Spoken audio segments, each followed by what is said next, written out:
kudos to you all for staying here. It's towards the end. I know the energy levels are getting low. The brain is starting to feel like a big sponge, just full of information, knowledge. So how are the energy levels? How are you feeling? On a scale of 1 to 10? 6? All right. Let's see what I can do to bring that back up. As you can see, I'm here to talk about continuous improvement and scaling improvements.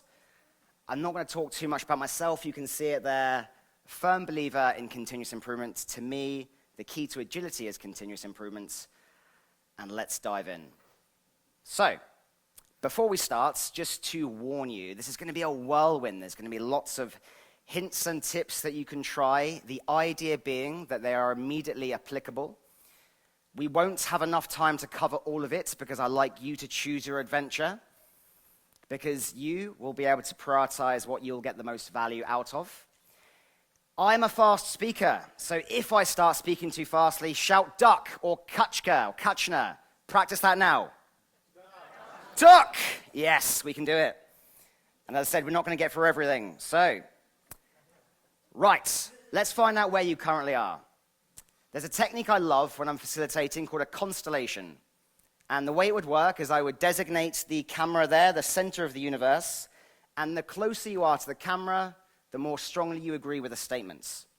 We're going to do a sound version of that, using a musical scale. The higher your voice is, the more strongly you agree. The lower your voice is, the more strongly you disagree. So let's practice. I'm singing karaoke later. Ah! Most people aren't. Okay, so we're doing it. Great. All right. I know how to identify systemic impediments. Okay, quite a lot of low ones there. Continuous improvement is easy. Again, a lot of low ones there. All right. Actions from retrospectives actually get done. Again, a mixture. I know how to articulate value. Here we go. All right. So now I know where the audience is. I can customize accordingly. So the problem with focusing on scaling Agile, let's find out. Scan that QR code. It's a bit like David did earlier, the first keynote. You will begin to see magical post-its appear on this board. What is Agile? Answer that very simple question.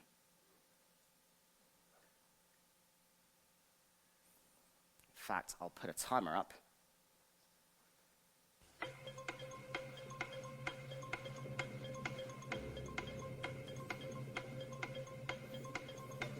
It's a mindset, it's ways of working, it's a tool, it's flexibility, it's trust, it's responding to change, it's common sense, it's a mindset.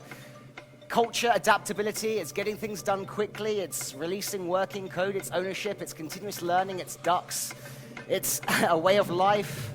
All right, lots of different things. If I ask 100 Agile people what Agile is, I'll often get 100 different answers. And that's part of the problem. Now, let's talk about the problem even further. Take a look at this horrifying visual. Right. I first saw this back in, I don't know, early days of this being released, because it was several years ago now. And when I saw this, at first, I was earlier in my Agile journey, and I thought, wow, look how cool this is. This is what Agile is. It's so much. There's so much to learn. And the way I felt when I was seeing this was something a bit like this sort of music. Yeah. I was like, yes, Thomas, love this. It's so cool. I've got so much to learn. Look at the possibilities. But now, with my 2024 mindset and lots of years of experience under my belt, I feel a bit more like this.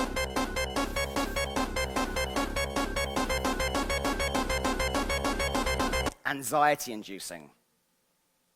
So, if 100 Agile professionals can't agree what Agile is, how do we expect people who don't understand what Agile is to understand it? especially when that's compounded by you go into a company or a new situation and someone over here has done less and they call it this terminology, they use sprints, and this terminology uses time boxes, so your Agile isn't my Agile, we're all talking against different things. So it's a lot of confusion.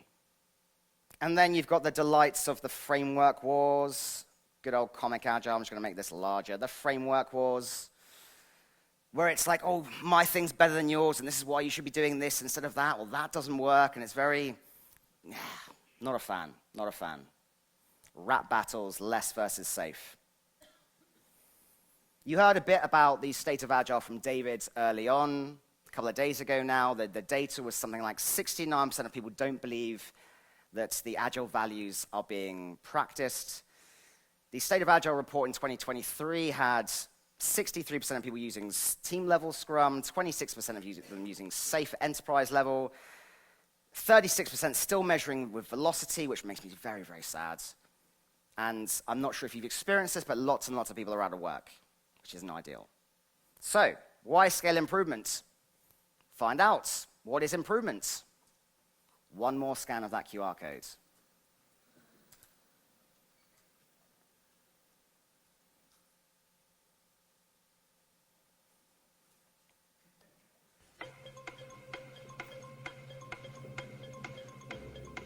Canada? That's a lie. An increment of value, something better, more efficient, less stress, better, better, better. Okay, ducks again. Improvement is ducks. That's a true story. Okay. You're having fun with this? Cake. So, improvement, at least with that, you tend to get a clearer visual, something concrete in your mind. Usually, it might look like an upwards arrow going like this on a bar graph. So, improvement, it's clearer what it is. It's clearer to understand. We have a starting state where we are now. We're improving in the direction of that. And this is where a clear sense of vision and goals are really powerful. So that is why I focus on scaling improvement. It's far easier to understand. Improvement is entirely relative to the context you're in and the goals that the people you're working with have. And to be honest, these days, when I work with new clients, I barely even mention Agile, especially not at the beginning. I always begin with, hey, what are you trying to achieve? That's question one. Question two, how are your ways of working? And again, note, I don't say Agile, I say how are your ways of working helping or hindering you achieve those goals? And then question three, how are you continuously improving those ways of working? What is the evidence of that? What's the data telling you that? So, continuous improvement is often misunderstood. Retrospectives are but the tip of the iceberg. It is so much more. You've got Gemba walks, going to where the value is. It's genuinely never done. It's called continuous improvement for a reason, because you are continuously doing it. It's not just waiting for a retrospective. You can identify an opportunity much sooner. It's radically sharing failures and wins. It's making small wins here and there. It's feedback loops that help you course correct in the trajectory of the direction you're heading in, and it happens every day. So, a real-life case study. AI, obviously very, very hot right now. Back in 2023, you had two teams in the same company. They had both been tasked with working or introducing AI to a shared product that they were both working on. Team Thor, I think it's Team Thor, is that the first one? Maybe. One of the teams, anyway, began working on AI, and they struggled with tokenization. They had an issue with the talking between the two systems. And they struggled with that. 3 months later, another team faced the exact same issue. Why? What do you think? Okay, lack of communication, yeah?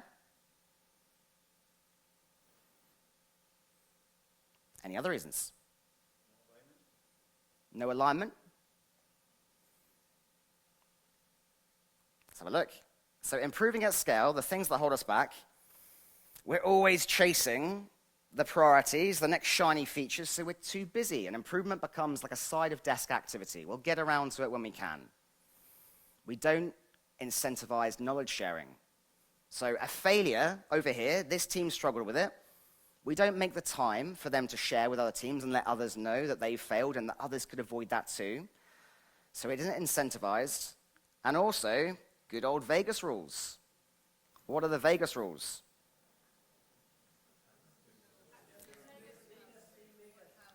What happens in Prague stays in Prague. What happens in Vegas stays in Vegas.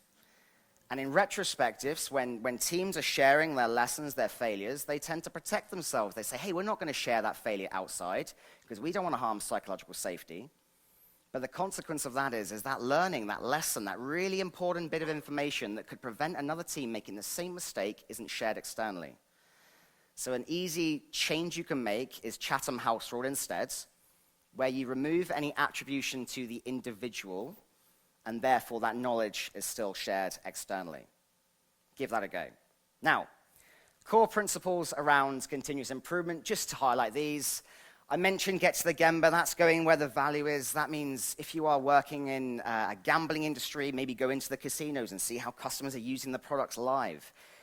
It's empowering people, and not just saying empowerment, but it's creating the clear goals and the systems that they can succeed with. It's really deeply understanding your customer so that you are continuously anchored to their value, what it means to them. It's focusing on flow, and in particular, waste reduction. There was a great exercise I saw today, in fact. It was a puzzle, and it had two images. And the puzzle said, basically, make the two images look the same. And it basically had a number of squares, and one of them had more squares than the other. And 80% of people on that image add squares rather than remove. And it could be solved by removing just as quick as it could be solved by adding. But the problem is, our instinct is always to add things first. Hey, we've got a problem with dependencies. What we're going to do is we're going to add another meeting on top of that so that we're managing the dependencies rather than, okay, let's measure how many dependencies we're removing from our system. And data transparency, enabling you to very tangibly see visible improvements which further drive improvement. So, let's choose your adventure. As I said, we're going to use this time box to cover as much as we have, or much as we can, and I want you to influence where we start. I need an Astrave from you. That's going to tell me which of these topics that you want to focus on, so that's how you're going to indicate it. The loudest one is where we'll start. I'm going to read each of these options out, and you will Astrave, cheers, to indicate how strongly you want that topic. Starting with overcoming change resistance. Guys, I feel there. Tracking and visualizing improvement. It's like a few people. All right, fuck that. Turning insight into action, i.e. getting shit done. Oh. Identifying improvement opportunities, navigating the system. Okay, we're clearly starting with insight to action. Good choice. Let me navigate to there. Okay, so one of my favorite quotes here. When all is said and done, more is said than done. How often do we have meetings about meetings? And how often do we come to conferences to learn about doing stuff and listen to podcasts and watch videos and talk about doing stuff, but not actually do the stuff? I had a conversation with someone in this audience who was saying, I want to write a book. So write the book. When all is said and done, more is said and done. So we talk about things, we have thoughts, ideas, but the only thing that actually gets you improvement or change is doing stuff. That's what gets you results. So, we did a bit of this, so we're not going to do this one now. Right, the most important thing, I did a poll. I asked my audience, what is the most important part of a retrospective? The answer was the conversations. Second, the actions. So if you think about a retrospective, whether that's a team-level one or a scaled one, it's a container for a conversation and a co-creation of a plan of attack. What you're going to do differently to address the problems that you've identified.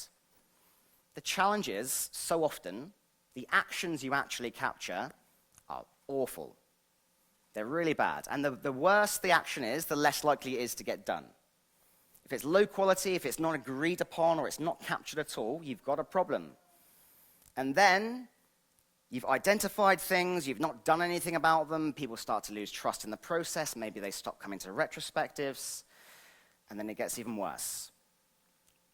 An exercise that I often do when I'm talking about retrospectives is I ask how long they are.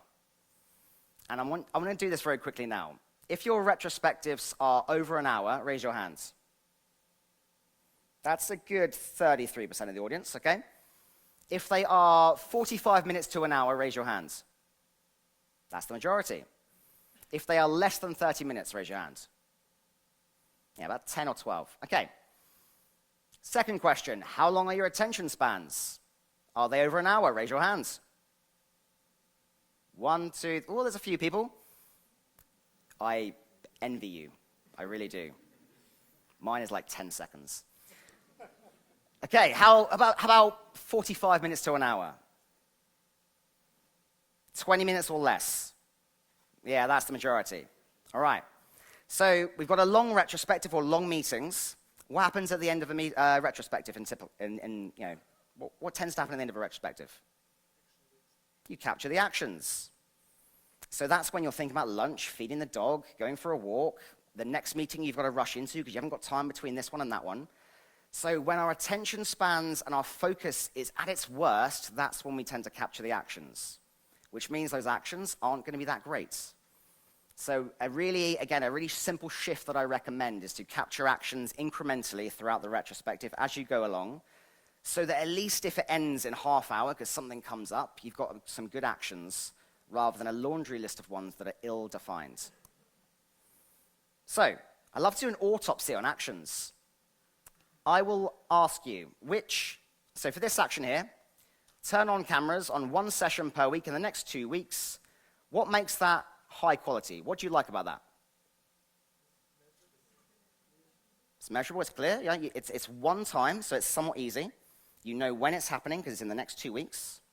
Okay? What about introduce work in progress limit? What makes that bad? Sorry? Where? Yeah, where are you introducing the work in progress limit? What is the limit? Okay? Speak to legal team more often. Exactly, once a year. That's more often than now. We're never speaking to them, so we've done that. Exactly. I said hi in the corridor. I've achieved that. Nice. These are live, real examples of actions captured in retrospectives, and it's really common. It's always these vague little things. So do an autopsy of your retrospective actions, and hang on, I've gone out of order, out of sequence like David did, so it happens to the best of us, folks. There we go. You can use the SMART acronym that you use for goals to do retrospective actions to, or just actions in general.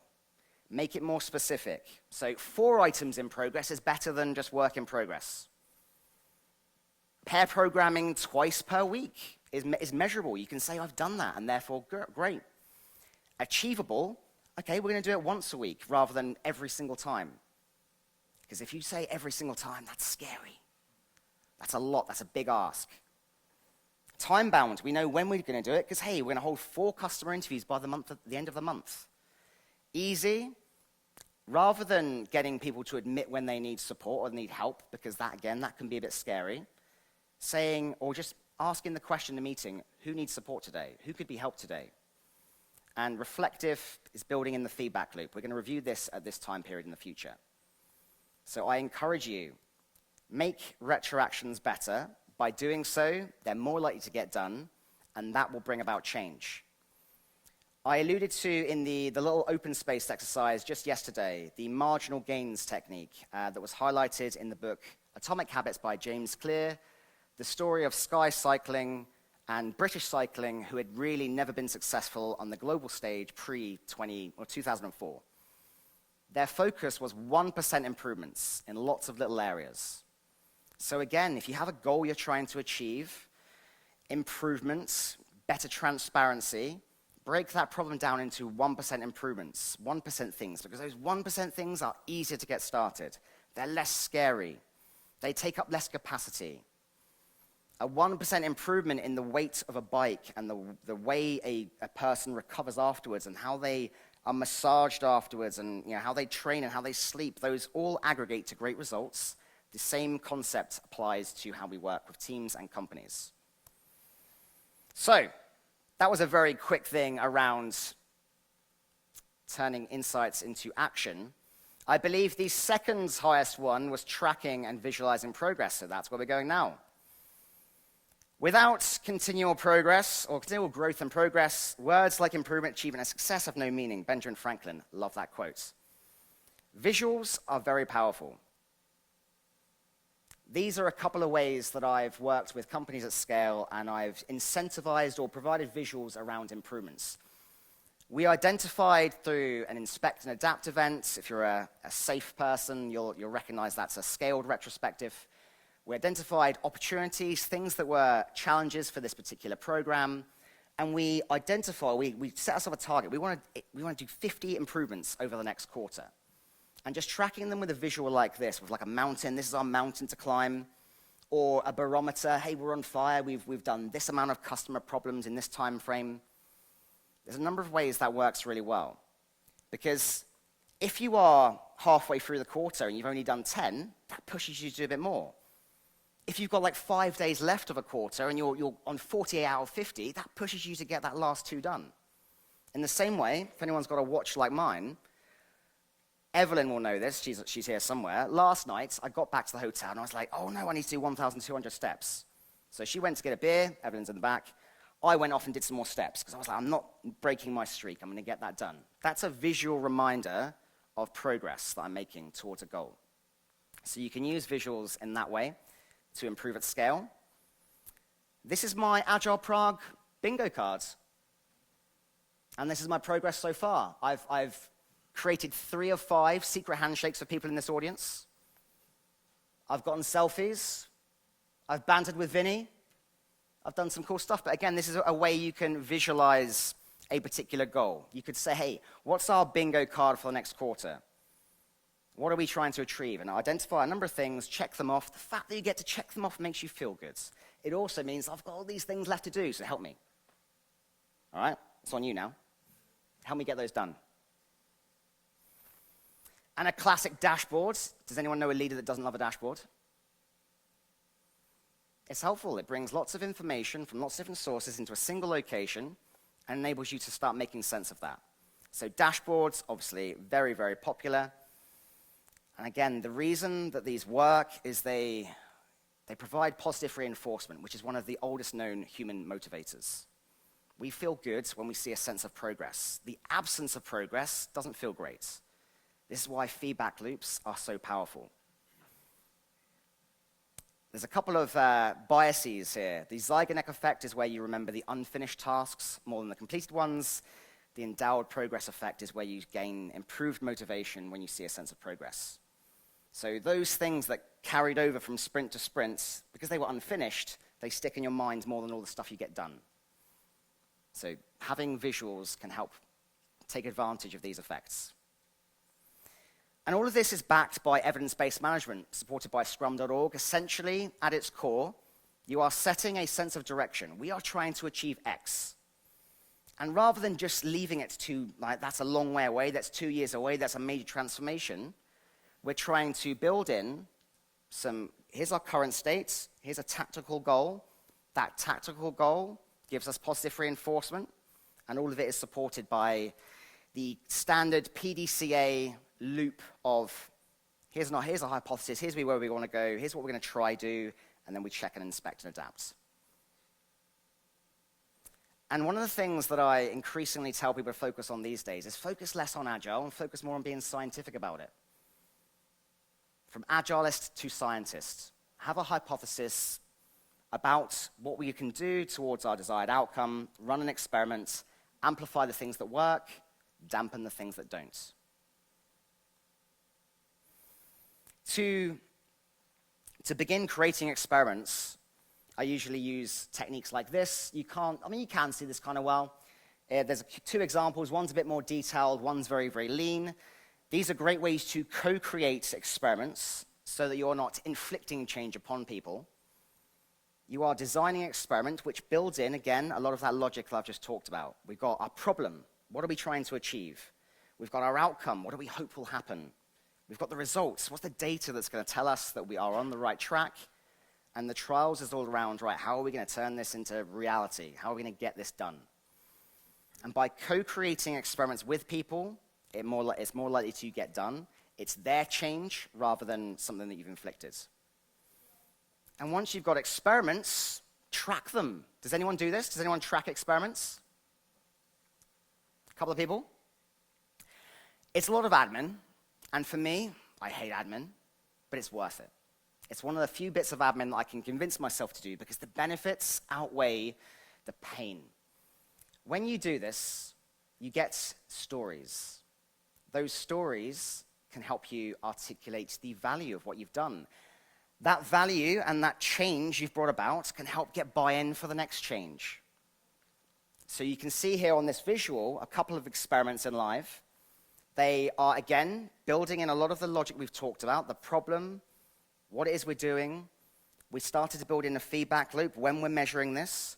What's the results so far? What's it telling us, this experiment? And when you track these experiments, what you gain is an asset, a library of experiments you've done, successes and failures, that others can access, that saves them time and energy. It also provides you the basis for communicating stories. And again, this is a canvas that I use to articulate the value in the language that your audience resonates with. So if I'm speaking to a leader, I'm going to use language that resonates with them, that focuses on the things they're measured against, the revenue, the average rate of return of the product and things like that, things that they are measured against. If I'm speaking with teams, I'm going to be focusing on the language that resonates with them. What's in it for them? How is it going to impact them on a day-to-day basis? And the challenge, my belief, is that not a lot of people are articulating value well enough or often enough. People are taught to install a framework in a 2-day course, not to tell the story of the impact they've had in that company. And then it becomes an easy decision for a budget holder to say, hey, I don't know what a Scrum Master does, so I don't need a Scrum Master. Value articulation and telling the story of what you've done, where you were, what it means for the business, and hey, what other opportunities there are, powerful skill to learn, especially in 2024. I hate this slide, but I'll very quickly go over it, just because it's too wordy. But experiments and their progress, you've got a number of them. I tend to categorize them in these ways. You've got success. Hey, we've proven our hypothesis. It's a positive result that we've seen. Okay, great. Let's share this. Let's tell the story of this. Share these widely. We want to let people know what's happened so they may benefit from it too. The middle ground here is the inconclusive. Maybe the experiment needs to be extended a little bit. Maybe we need to revisit our hypothesis. You're kind of in that stick or twist decision period. Do we need to pivot? Is it still worth our time to continue this experiment or not? And last, it's not worked. So we've tried something, it didn't work, but there is still gold in that.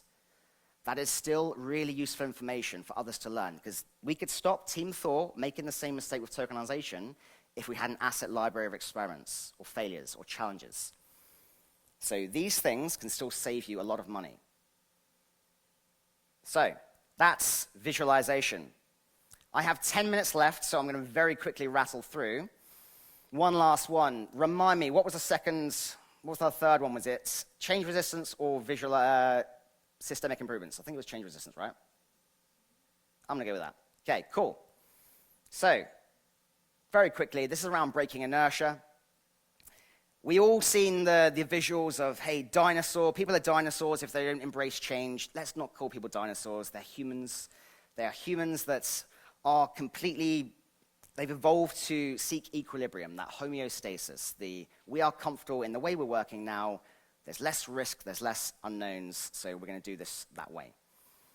I won't tell the story because we don't have time, but there's a load of reasons why change resistance happens. Often, people feel forced into it. They don't understand the benefits because it's not communicated that way. It's just, oh, you're going to arbitrarily do X. But if you tell them why it's important and highlight that, then they may have lots of ways of achieving that outcome rather than it being a solution. Often, things are communicated in these unrealistic ways. We want to achieve 12% growth quarter on quarter exponentially, very capitalist. But that happens too, and again, that can cause resistance because it doesn't feel like we can actually do it. And often it can come at the cost of feeling threatened. I mentioned yesterday the IKEA effect. Who's built something from IKEA before? Bunch of people. Cool. How did you feel when you did it? Like a legend. You built that Malmo shelf in the corner and you bled over it, and it took a lot of time, but it was yours and it was your creation. And that's the IKEA effect. You feel a greater sense of ownership over it because it was yours. You built it. The same is true of change in a system and in companies. If people have created that change, it's theirs. They feel ownership of it. So embrace that. This is why co-creation is so important. That is why I use that experiment canvas with teams, with companies, when I'm helping them to change. Start with our problem, capture their thoughts, their ideas. It tends to resonate a lot better that way. If you want to influence change, some really simple ways you can do it. Co-create it. I just mentioned that. As David mentioned a few days ago, yesterday, sorry, mine's gone. Position it as an experiment. Everything's an experiment. It's something we're trying for this period of time, and this is when you get to influence what we'll do next. And fundamentally, not being Henry VIII about it and telling people to do as you say, not as you do, being willing to change yourself, that will get people on side. It will show that you are part of the change. So if you are trying to get people to speak more openly or admit their failures, be one of the first to admit failures. Host a fuck-up fest and celebrate your failures. I do this all the time. If you want to build change habits or help people build change habits, here's a visual you can use. It's based on the book Atomic Habits by James Clear. That visual, which, again, you'll have access to these materials later. I know it's not probably going to render the best for some of you at the back, but that shows various examples of how you can make change easier, satisfying, attractive, and obvious. Each of those things will systematically break that change down, make it less scary. On the flip side, if you want to get rid of a habit, you make it invisible, difficult, so you don't get started with it as often. And yeah, you can use this exercise again to co-create change with people. A simple 2x2 matrix where you are posing those things, easy, satisfying, obvious, attractive, and inviting them to say, how could this change be more easy for you? What would make it more satisfying so you feel good when you do it? And again, by doing that, you're going to capture lots of ideas for how that change could be more palatable, more acceptable for them, and you experiment with a few things, and you learn from that. Another technique I use is the zombie croc to kitten scale. And essentially what you do is you think about the change and you say, right, what is it? Is it like a kitten, or is it like a crocodile? Or is it like a zombie crocodile, which is the worst one? And it's just a matrix, right? And you drag that change onto that. And if something is a zombie crocodile, it's probably really big. It's probably feeling unrealistic. It's probably not very satisfying. So what you want to do is you want to try and bring that towards being more like a kitten. And you ask people, what would make it less scary? Do that. Do that at scale in a town hall company. We've got this thing we want to try and achieve. Give me some ideas. How can we make this change less scary? Really simple technique. And lastly, DSL. Anyone familiar with DSL metrics? Cool. I created them last year, so they're brand new. DSL metrics, it stands for days since last. And the days since an event last happened is an indicator of something. So I'll give you an example. Let's say you tracked the number of days since you last went to a dentist. And if it was last week, odds are you've probably got healthy teeth because you've been seen recently. You've probably had some work done on you. They've checked that you haven't got any cavities. But if that number of days was 300, there's a higher chance that you've got something, you need some work done. You've got a problem. The number of days, the higher that number of days is, the more likely something could be wrong. And in the context of teams and continuous improvements, you can build habits linked to events that are relevant to that team or company. And some examples here are like, well, we held a scaled retrospective. We did one yesterday. Great, because we've captured some problems now. But if it's been 47 days since we shared an improvement, maybe we want to do something about that. And the employee satisfaction score, below 7, this one's one where we want the more number of days. So you can look at the number of days being lower. That's a good thing. Certain events that could be higher. Doing this as a retrospective exercise or just being aware of this can help you capture problems early and avoid mistakes building up so they become serious problems, like a production incident. And it's all about the improvement habits that that team or company has. Each of these are unique to the context. So you will agree the events that are relevant to your company or team, and then you're just visualizing these over time. And there are ways to automate this if you are a wizard, and I'm not. So I want to leave a few minutes for time, so I'm going to give you a bit of a recap, some things to reflect upon. And what I really want you to think about here is turning this into action, so actually doing things. Because when all is said and done, more is said than done. And going to a podcast about doing the thing isn't doing the thing. Continuous improvement is continuous, so don't wait for a retrospective. Use feedback loops to capture problems early, amplify the good things. Start small, because being small makes it less scary. Break down big problems into little small things. Use techniques like 1% improvements or 15% solutions from liberating structures to break down systemic things, make them less scary, easier to get started. Co-creating change will more likely make that change stickier, so you're inviting change rather than inflicting it. Everything's an experiment, so behave like a scientist rather than agilist. And funnily enough, if you don't make time for improvements, it won't get done. So you can't just expect it to be a side-of-desk job.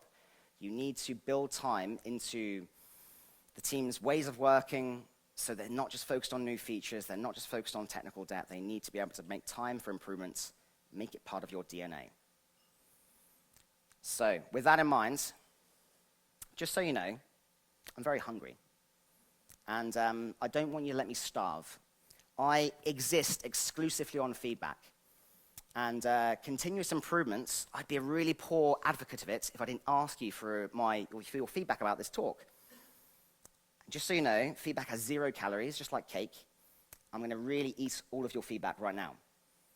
Please scan that QR code. If you spend 1 minute giving me feedback, you'll be entered into a prize draw to win 2 days of training with me, valued at 22,000 Czech rounds. Not bad, eh? Fundamentally, this will help me improve the way I deliver these, so the next group I talk to get value from it too. And then I'll open it for questions.